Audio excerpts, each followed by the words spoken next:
Thank you for joining me for my very first paper crafting video. I'm so excited to be here to help you learn some tips and tricks about coloring.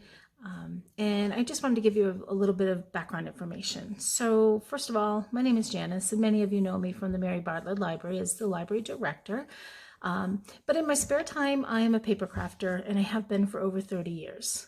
I am completely self-taught. I am by no means an expert, but I hope to share some of the things I've learned along the way with you today. One thing you need to know is I am colorblind. That basically means that I see colors, but not the same way you do. And so I ask your forgiveness if something comes out a little wonky. Use your judgment, use your best color choices, and all will be good. Wanted to let you know where I get my supplies. I'm a stamper. That's probably my absolute favorite part of paper crafting. And I get my stamps from a little store over in Kingston called Butterfly Reflections Inc. The owner, Vanessa, is fantastic. She's passionate about her craft. She's passionate about her shop, and she will do anything she can to assist, whether it's ordering items, making sure she gets reorders in, whatever it takes. She also has an online presence, so check her out. She's really great. I also order online if there's something I can't get through her, and I will occasionally shop at Michael's as well. They have great sales and lots of great general supplies. So where do I get my ideas from? Well, they come from many places. Instagram, Pinterest, blogs, and the world around me. Just keep your eyes open and pay attention to things, and ideas will come. Where can you get images to work with? There's many different places. If you have rubber stamps or clear stamps at home, feel free to use your designs. You can also download images off the web, and you can use coloring books, or another option is to just draw your own.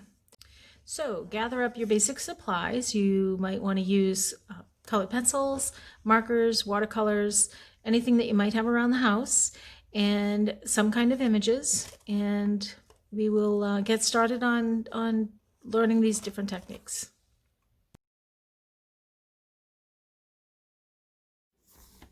Okay, so we are starting today with some images from Mama Elephant. These are called Stackable Cuties. We are using colored pencils for this technique, and I am using Faber-Castell Polychromos. These are artist grade pencils, but you can use any type. Prismacolors are another popular one. You can even use Crayola. Really, it's in the practicing and the playing. With my little fox image here, I'm laying down a base coat of a color called Sanguine. I'm using a very light coat of color with my fingers held high up on the barrel, well, higher than normally you might think to use them. The higher you go, the lighter your color, and this is a great way to start any image, as you can always add color, but it's very difficult to take it away. You want to be sure to sharpen your pencil often, as sharp tips will allow you to get into those little corners and crevices of these fun stamped images or whatever image you're using. So you can see that my first layer of color left some white spaces, and that's really quite a desirable look to start with. It allows you to add more color to fill in those spaces without adding too many layers, which can make your pencils, your penciling, a little more waxy and build up to a point where you can't add anything more. I am avoiding that top center piece of the fox, as that is where I'm imagining my light source hitting, imagining the sun is coming from the top. So as I color this in, all my shadows are going to be underneath things such as the head, or in between or behind the paws. When I'm trying to figure out what colors to use for my images, I often just go to Google, type in the name of whatever image I'm doing, and look for illustrations of those images, and I get some great ideas. Because I'm colorblind, I also sometimes just type into Google, what color is a fox? And it will tell me some varieties. I can then go to my colored pencils, which are labeled with color names, and get a good result. So now I'm going into those white spaces, and white space is ordinarily very desirable to have in an image, but it was a little bit too stark white for me. So I found a color called cinnamon, and it gave me just enough of a color when I lightly applied it to soften this fox and make him a little more realistic.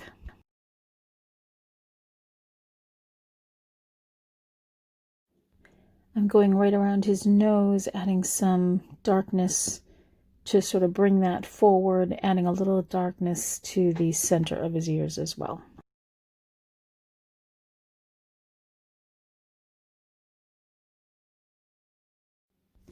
So here I'm adding another coat of color just to blend all of those different layers together and smooth it out. And next I'm going to add some texture. With just some real short, light strokes, quick strokes, I can bring in something that resembles fur and makes this look a little more dimensional and realistic again.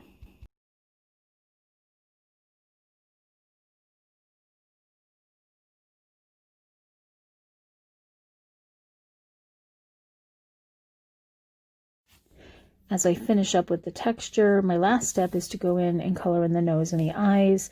I'm using a Sakura glaze pen. This is a gel pen that is glossy. It adds a little bit of texture. You can't really see it here, but it does that and some shine, and it really does bring some life to those eyes and the nose.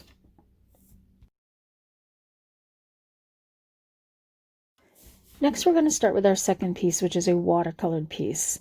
And I'm showing here the Altenew watercolor pan set. I really like this set as it coordinates with the Altenew inks and papers. And in addition, there are little pans that pop out, as you can see here. And on the back, they're labeled with the color. Perfect for me.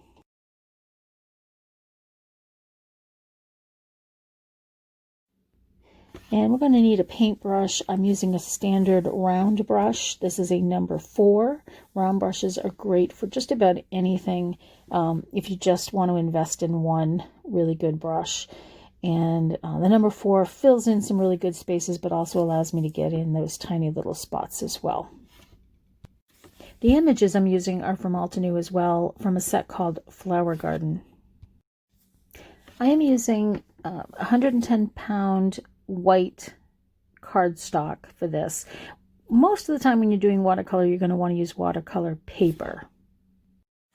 In this case, however, we are using a wet on dry technique where we're adding wet paint to dry paper. Because of this, there's less water and less warping. So we can get away with using a heavy cardstock without worrying too much about it. If you do use watercolor paper, there are 2 types. There's cold press and hot press. And for the longest time, I couldn't remember which was which. One is bumpy and textured, and the other one is more smooth. Somebody finally taught me a great way to remember it, and that is that when we're cold, we get goosebumps, which are bumpy. And so cold press paper is bumpy, hot press paper is smoother. So here I've gone in and I added 1 layer of color, again, just like I did with the watercolor pencils. And now I'm going in with a second layer of color on top. I'm imagining that my light source is coming from the right side, and so I'm leaving some lighter shades on the right side of each of the petals, especially the ones over to the right of the flower. Now at first when I added this second coat of blue, it was a little bit too bright. But the beauty of watercolor is that I can go in with additional layers or even use a little bit of water to tone down what I've already done. So I continue on through this picture. I'm adding a 3rd layer here, adding some really deep, dark shadows. One thing I love about watercolor is that it's never perfect. It's not supposed to be perfect. And so it leaves a little room for experimentation.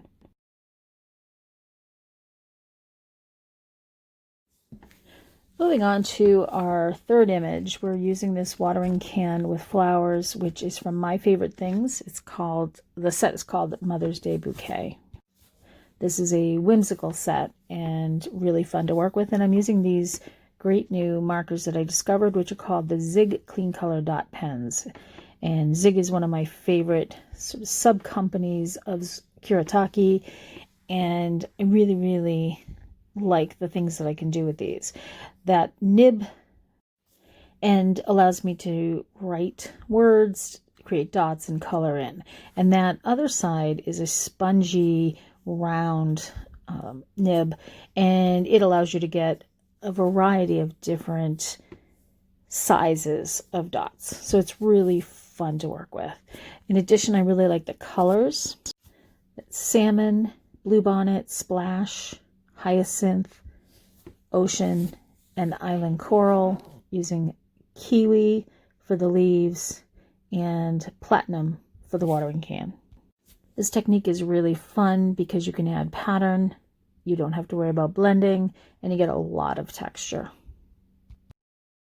I'm going in and coloring with the hard nib, and then I switch over to the soft rounded nib. And while I'm doing this, I do go outside the lines a little bit, but again, this is a whimsical image and perfection is not what we're going for here. We're really just having fun with it. So to color in the flowers, I start with the rounded edge and then I go in with the little hard nib so that I can get in between those spaces and fill it in just a bit more.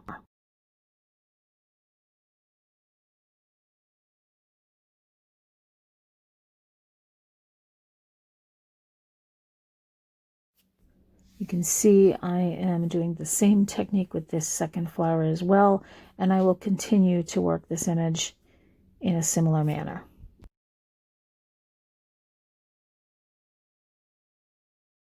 Okay, so now we're going to use that same image, and this time I stamped it on craft colored cardstock, and this is going to give us an entirely different look with the same image. I'm going to use colored pencils again, and I'm going to show you what colored pencils on craft paper look like. I'm starting with a color called light blue. You can see I've labeled it there. I find it easier to use a permanent pen and label my pencils so that I can see them quickly and easily when I'm reaching for a color that I want to use. It is labeled there at the top, but it's really hard to see. So I'm showing you the light blue directly on the craft color. And then this is a mid cobalt blue, and finally an ice blue.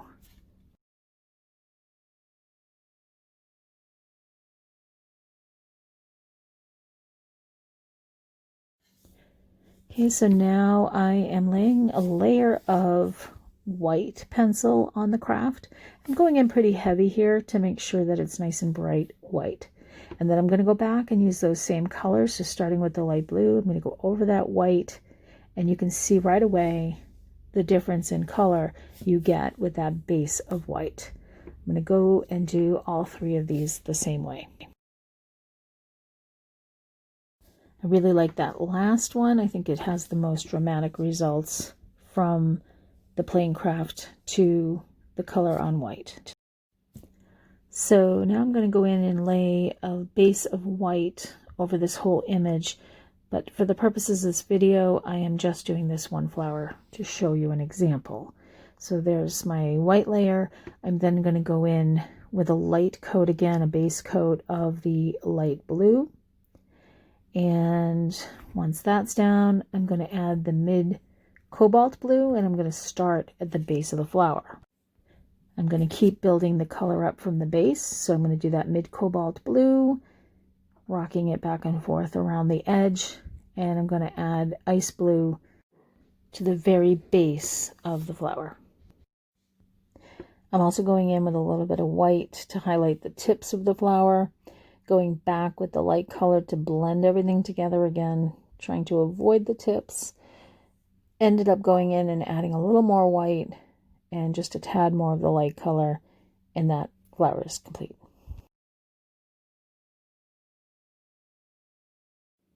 Okay, so now here are our finished pieces. These are our stackable cuties, all completed, and we will come back in 2 weeks on July 16th, and I will show you how to put them together to make a card, a finished card.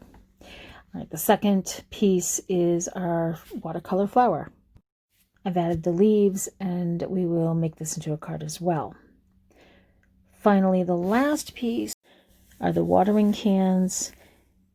You can see here the one on the right is done with those clean color dot markers, and the one on the left is our colored pencils. I went in and added gel pen, white gel pen to the left piece to add detail, including some dots on the picture, and I really like how these came out. I want to thank you for joining me again, and I want to encourage you as well to share your work on our website. We are always looking to showcase the talent that is in Brentwood, and we have a place on our website to do so. Go to the Activity Center tab on brentwoodlibrary.org, choose our programs twice, and then ongoing programs. There you will find a section called Brentwood Digital Creative Share. I look forward to seeing what you come up with, and I look forward to seeing you again in 2 weeks. Thank you.